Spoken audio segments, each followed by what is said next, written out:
ભરૂચ જિલ્લાના વાલિયા તાલુકાના ધોળ ગામમાં રહેતા ખેડૂત સુનિલભાઈ નટવરભાઈ વસાવા નાનપણથી જ એટલે કે છેલ્લા 20 વર્ષથી ખેતી સાથે સંકળાયેલા છે. ખેડૂતે પોતાના ખેતરમાં ચોળી, ગવાર, શેરડી સહિતની ખેતી કરી રહ્યા છે.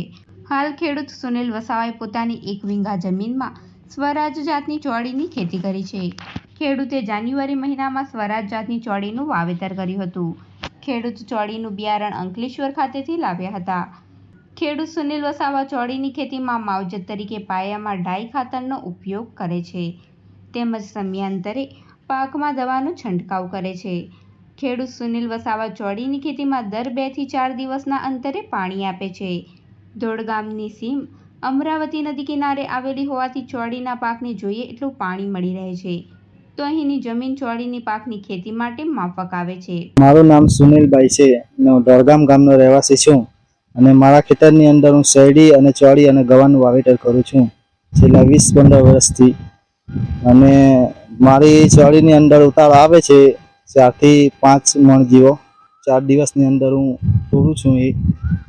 અને બિયારણ ક્યાંથી લાવ્યું? બિયારણ મેં અંકલેશ્વરથી લીધું હતું અને હું અંકલેશ્વર માર્કેટમાં જ પગારું બી છું. અને કેટલા જમીનમાં વાવેતર કર્યું? 1 વીઘાની અંદર. ને વાવેતર ક્યારે કર્યું? જાન્યુઆરી મહિનામાં. કેટલા સમયમાં તૈયાર થઈ જાય? 2 મહિનાની અંદર તૈયાર થઈ જાય. અને માવજતમાં શું વાપરો? ડાઈ. અને કેટલા પાણી આપો છો? પાણી તો 4-5 દિવસની અંદર એક પાણી મેં આપ્યા કર્યું છે. અને દર કેટલા દિવસના અંતરે ઉતારો? 4-5 દિવસની અંદર. કેટલો ઉતારો મળી રહ્યો? 4 થી 5 મણ જેવું આવે. અત્યાર સુધી કેટલા ઉતારા લીધા? 7-8 ઉતારા જેવા લીધા છે. કઈ જાતની ચોળી છે? સ્વરાજ. અને કેવું ઉતારો ને ઉતારો સારો અને સારું છે. કેવું મળી રહી? હા, મળી રહી. ચોળીની ખેતી કેવી ફાયદાકારક? ફાયદા ખરી વાતાવરણ પર ચાલે. કઈ સિઝનમાં વધારે થાય? સિઝન તો આજ જાન્યુઆરીથી જ. ચોળીની ખેતીમાં ઉનાળાની સિઝનમાં વધુ પ્રમાણમાં ઉત્પાદન મળી રહે છે. ખેડૂતની ચોળીનો પાક તૈયાર થતાં 2 મહિનાનો સમય લાગે છે. ખેડૂત અંકલેશ્વર માર્કેટ ખાતે ચોળીનો પાક આપે છે.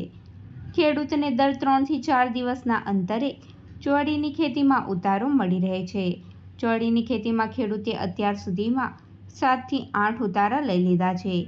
ખેડૂત સુનિલભાઈ દર 4 દિવસના અંતરે 4 થી 5 મણનો ઉતારો મળી રહે છે. વાલિયા તાલુકાના ધોળ ગામની સીમમાં નીલગાય, ભૂંડ આવીને પાકને બગાડે છે. ખેડૂત સુનિલ વસાવાના ખેતરમાં નીલગાય, ભૂંડ, દીપડાનો ત્રાસ વધુ પ્રમાણમાં રહેલો છે.